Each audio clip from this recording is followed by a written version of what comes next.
So, hello everyone. Gagawa tayo ng munting tutorial para sa munting kaalaman mga loads. So, I hope na focus kayo mga loads para madali nyo maintindihan itong formula na gagawin ko. So, bago tayo pumunta dito sa index max function, ay unawain mo natin itong max. So, ang max sa mga loads, mayroong description dito. Returns the relative position. So, kukunin niya yung position ng row kung saan nakalagay itong Excel 08. So, halimbawa, ito yung given natin. So, kung saan nakalagay itong si Excel 08. Simula dito, from 1, 2, 3, 4, 5, 6, 7, 8, 9. So, possibly, sa 9 na row na siya okay. So, sa using max mga loads, yan na mismo ang magbibigay ng location ng Excel 08. So, ito yung formula niya, max, dapat gawin natin ito. Ito yung gagamitin natin. Ito yung gagawin natin. Tama tayo. Yun, using, dapat paarin natin ito yung table natin. So, ganyan. Saan ba natin makikita sa Excel 08? Dito natin makikita. Dahil hindi natin makikita sa Excel 08 dito.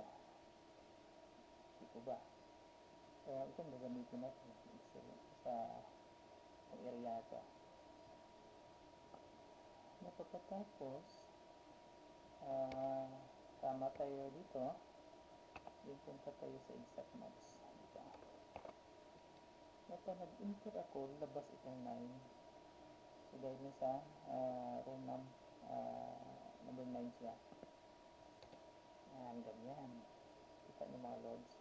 Na kung gusto ka natin ito sabihin kung saan column siya, kasi max ang gagamitin natin.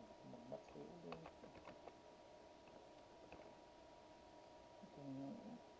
Ito yung gagamitin natin. Yung tama tayo. Kaparo natin saan ba natin makikita sa B. Dito natin makikita. Dahil si B hindi natin makikita dito. Hindi ko ba? So dito natin makikita. Then tama tayo. Then select exact max. Oops. So, and plus parenthesis enter. So si B ay nasa column 3. So siya. Kita yung mga loads na sundan niya. Yung kapag ginamit natin ang index, makakuha natin ang value nito. So, si Excel 08 sa column 3, ito yung value niya. So, pag ginamit natin ang index, then, ari natin ito, itong table natin, then, natin natin, yung tama tayo, then, ang row natin, ang row 9, ito, mag-9 tayo dito, yung column natin, sa B3, ito yung 3 kanina, then, plus parenthesis. So, ito ang lalabas. Ito na. So, ayun, sundan yung mga loads.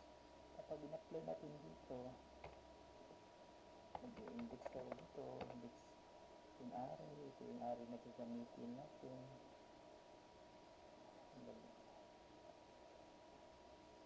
Array na gagamitin natin. Ito siya.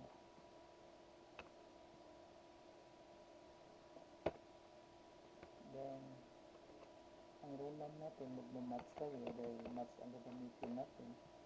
Ayusin this one. Ganyan. Then, ang lookup array natin ay ito. Ito yung 9. Diba? Ito yung kukunin natin. Yung exact max. Yung comma. Yung kukunin natin ang value 3. Yung match tayo. Then, hanapin natin dito si B. Then, nakatago siya. Ganyan. Then, magpaparin natin dito nito makikita si B. Yung comma. Zero. O close parenthesis, close parenthesis. Yung enter 80 ang lalabas dito. Tarang, ganyan. So, kapag pinapit yung pababa, makukuha ng value ni Cebu. Ito, 250 at saka city, Cebu. Ganyan. Na kapag in-apply natin itong match sa VLOOKUP dito, so VLOOKUP tayo dito, ang lookup value natin ay ito, ang table array natin ay ito, parang ganyan. Yun, gagamit tayo ng match sa column index natin. Kailangan hanapin natin ID, gawa tayo ng match dito para hindi na tayo gagamit ng, dahil kapag nalipat ito ng B, siya na mismo ang nahanap. So lookup value natin ID, ito yung B, ganyan,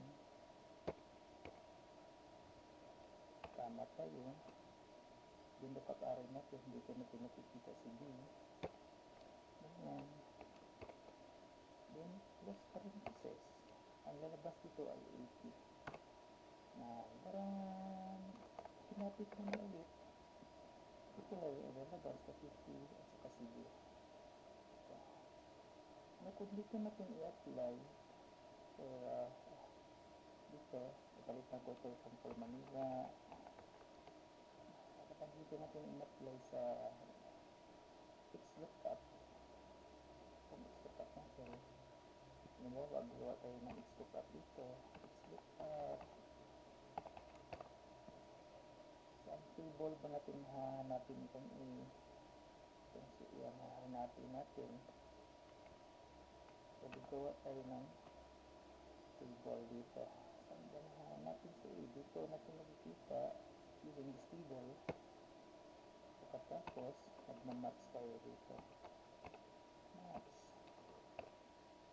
match lookup array natin ay A, yung A ang hahanapin natin, ganyan.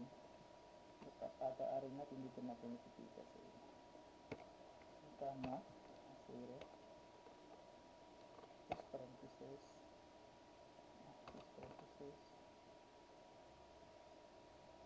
tama, enter. Ito, plus parentheses, enter. Kuha na natin si Excel 08 na 170. So pag na-plot ko pababa, ito yung lalabas, 80 to 50 Manila. So meaning pag binago ko yan, tapos ito ginawa kong B, ito ginawa kong E, siya na mismo ang magbabago. Nakuha nyo. So I hope may natutunan kayo sa pinakita ko sa inyo. Salamat.